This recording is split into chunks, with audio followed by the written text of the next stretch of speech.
Pinar, thank you very much. We're listening to that here in the studio is George Freeman, who's the chair of the Conservative Policy Forum think tank. He was a business minister under David Cameron. Good afternoon to you. Afternoon. What do you make of, or what can you tell us about the conversations that are going on between, in what seems almost like a nervous breakdown? Well, look, firstly, I think we need to put this into context. We are still dealing with a very substantial and serious crisis in the public finances as a long-term legacy of the crash. We're carrying 1.6 trillion of debt. We still haven't got rid of the full deficit. We've got it down by 3/4. We're still spending more every year than we earn. Growth is down. We've gone from being the fastest growing economy in Europe to one of the slowest. So we have a real challenge, and it is vital that this Conservative government handles this correctly. And I share John's comments. I don't recognise the party that I joined in this conversation at the moment.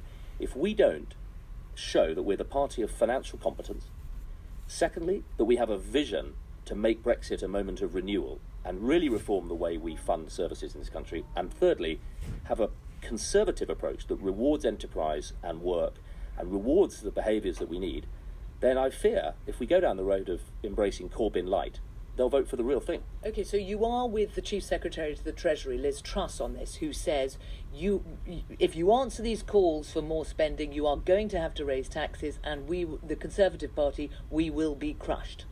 I have a lot of sympathy, yes, on two grounds. Firstly, Liz Truss, as Chief Secretary of the Treasury, her job is to deal with all the negotiations. And we cannot have this process done by cabinet ministers going to the press and briefing against the Prime Minister and putting their bids in early. Unfortunately, cabinet responsibility was withdrawn by David Cameron for the Brexit negotiation, for the Brexit referendum. It's never been restored.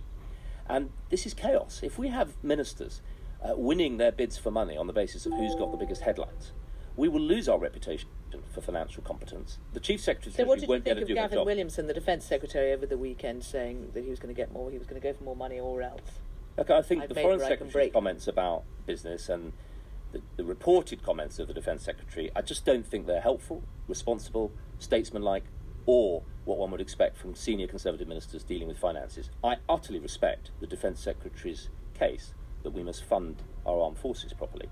But we have to be seen to be handling this properly, and competence is absolutely key. It's one of the Conservative Party's real points of USP against the Labour Party. People trust us to get this stuff right. At the moment, we look like we're bringing to the public finances the chaos of the Brexit conversation. But secondly, this is the first budget, the comprehensive spending review post-Brexit.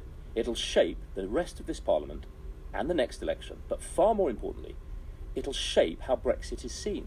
If we want to heal the wounds of this country, bring the 48 and the 52 back together, this must be a completely different budget and a completely different spending review.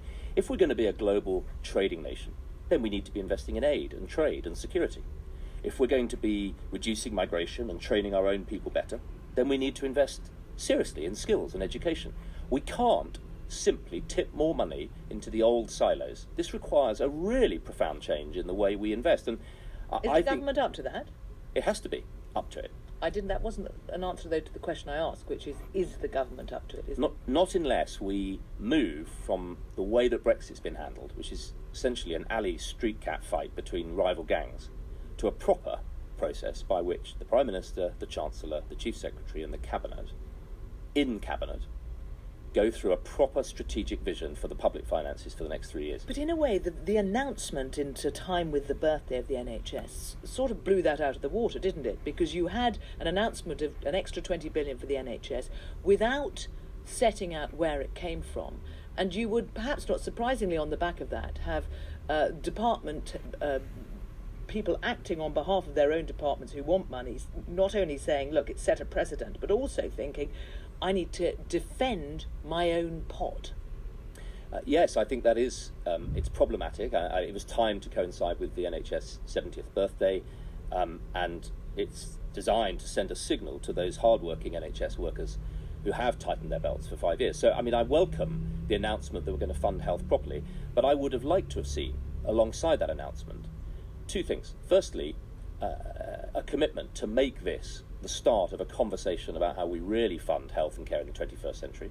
Across Europe, they have different systems from ours. We're unique. And secondly, when you put more money into a system, that is a moment to trigger reform. And I would have liked us to have said to the health service, we'll put the money in, but we're going to give you a very different model. Incentivise people who are delivering productivity. Take off the Whitehall top-down control. A different model of local health care. Just briefly, given what we are seeing about the way that the Conservative Party is handling itself and discussing things in public at the moment, how worried are you about its future in government?